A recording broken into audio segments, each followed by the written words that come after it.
नमस्कार। आज के राजभोलाटे আমরা তিনটে জায়গা ঘুরব। প্রথমে আমরা দারহাটা যাব। দারহাটায় দ্বারিকা চণ্ডী মায়ের মন্দির দেখব আর সেখানে রাজরাজেশ্বরী টেরাকোটা মন্দির আছে সেটা ঘুরব। ঘুরে তারপর আমরা দারহাটা থেকে চলে যাব আটপুর। আটপুরে রামকৃষ্ণ মঠ মিশন ঘুরে দেখব। আটপুরে যে চণ্ডী মণ্ডপ আছে সেটা ঘুরে দেখব আর তার সাথে ওখানে যে লক্ষ্মী জনার্দন টেরাকোটা মন্দির আছে সেটাও ঘুরে দেখব। তারপর সেখান থেকে আমরা যাব রাজভোলহাট। রাজভোলহাটে রাজবল্লভী মায়ের মন্দির দর্শন করব।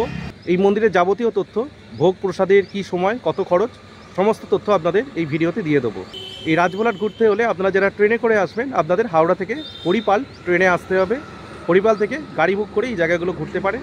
আর যারা গাড়ি নিয়ে আসবেন তাদের ডানকুনি থেকেই আসেন বা কোনা হাইওয়ে দিয়েই আসেন, তাদের জগদীশপুরের রাস্তা ধরতে হবে। ধরে সেখান থেকে চণ্ডীতলা মোসাট হয়ে গজার মোড় দিয়ে এসে রাজভোলহাট যেতে হবে। তো গুগল ম্যাপে যদি আপনি এই রাস্তাটা দেখেন দেখবেন অহল্যাবাই হলকার রোড নামে পরিচিত, কিন্তু স্থানীয় মানুষের কাছে এই রাস্তাটা 26 নম্বর রাস্তা নামে পরিচিত, কারণ এখানে 26 নম্বর রুটের বাসে যেটা চাপাডাঙ্গা থেকে বনহুগলি যায়। তো চলুন আজকে এই জায়গাগুলি ঘুরে দেখি।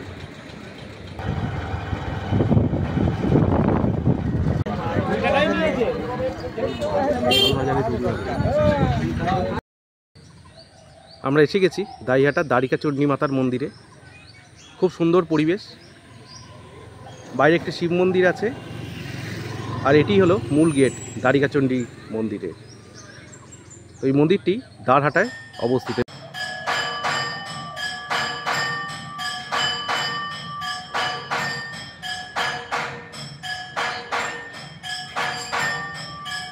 শ্রী দ্বারিকা চণ্ডী মাতার মন্দির 1126 সালে প্রতিষ্ঠিত।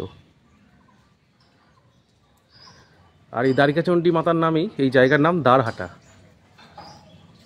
এই মায়ের মন্দির, ওইখানে শিব মন্দির, সব চাঁদ সদাগরের সৃষ্টি।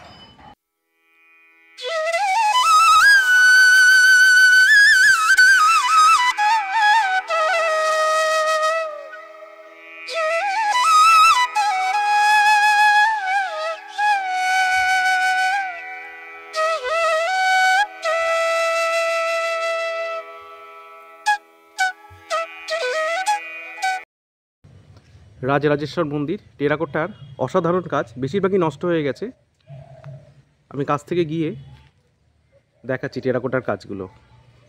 মন্দির সম্মুখে দেওয়াল গাত্রে পোড়ামাটির ফলকে উৎকীর্ণ আছে রাম রাবণের যুদ্ধ, কৃষ্ণের নৌকাবিলাস, দুর্গা, মহাবীর, লক্ষ্মী, সরস্বতী, অর্জুন প্রভৃতি মূর্তি ও পর্তুগিজ সৈন্যদের চিত্র ইত্যাদি।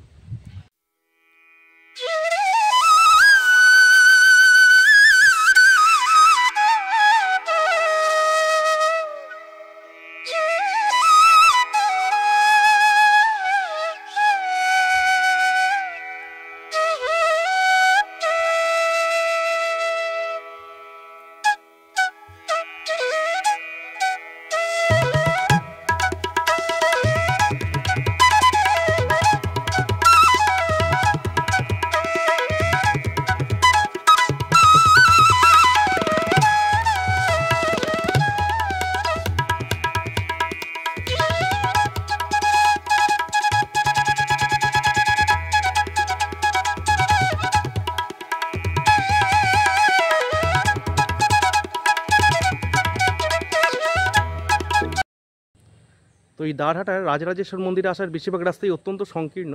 তো আপনারা যারা গাড়ি নিয়ে আসবেন তারা কিন্তু স্থানীয় মানুষকে জিজ্ঞেস করে নেবেন যে সেই গাড়ি নিয়ে আদৌ সেই রাস্তায় প্রবেশ করা যাবে কি না।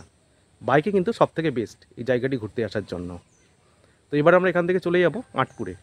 তো এই দারহাটারই ভেতর দিয়ে রাস্তা আছে, সেই রাস্তা দিয়ে আমরা আটপুর চলে যাব। ডান দিক, ডান দিক। তাহলে কি বলছো?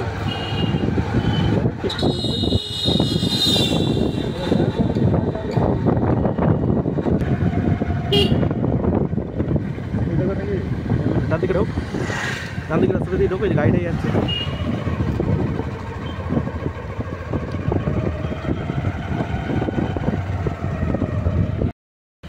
আটপুর রামকৃষ্ণ মঠে দুর্গা মণ্ডপ ও এইদিকে লক্ষ্মী নারায়ণ মন্দির। 1886 সালে এক অচিন্তনীয় ঘটনার ফলে আটপুর শ্রী রামকৃষ্ণ সংঘ ইতিহাসে অবিস্মরণীয় হয়ে ওঠে।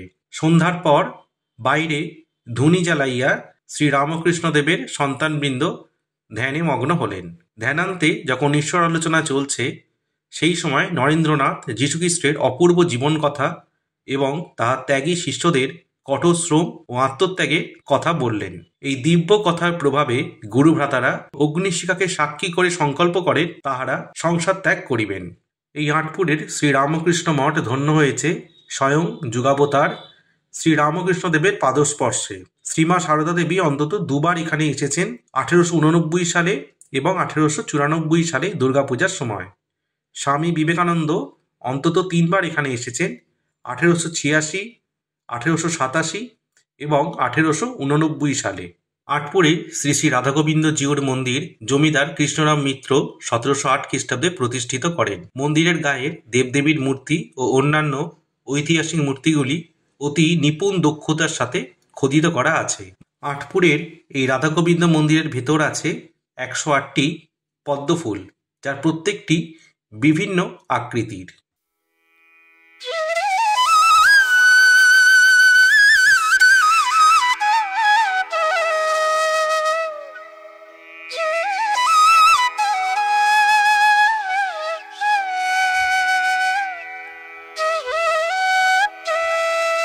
পাঁচশত বছরের পুরনো প্রাচীন সাক্ষী পুরনো ও পবিত্র বকুল বৃক্ষ।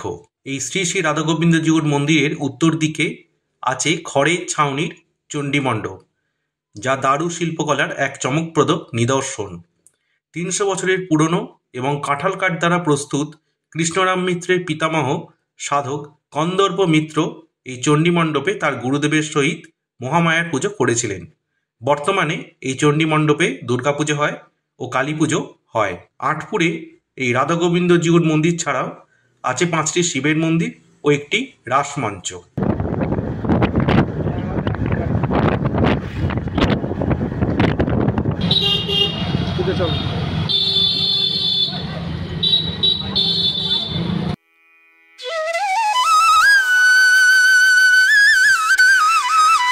রাজবোলহাটে রাজবল্লভী মায়ের মন্দিরের সামনেই রয়েছে প্রতিষ্ঠিত মন্দিরের পুকুর।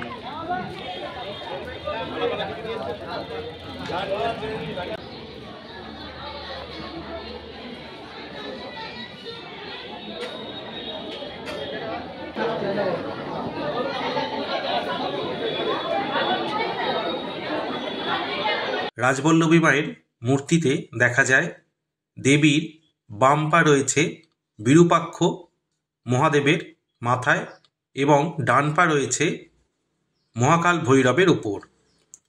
দেবীর ডান হাতে রয়েছে ছুরি এবং বাম হস্তে রয়েছে সিঁদুর কৌটো। দেবীর গায়ের বর্ণ সাদা শ্বেতকালী রূপে পূজিত হন রাজবোলহাটের রাজবল্লভী মাতা। এখানে ভোগের নিয়ম, ভোগের মূল্য 30 টাকা এবং দুপুর 1:30টার থেকে ভোগ খাওয়ানো শুরু হয়।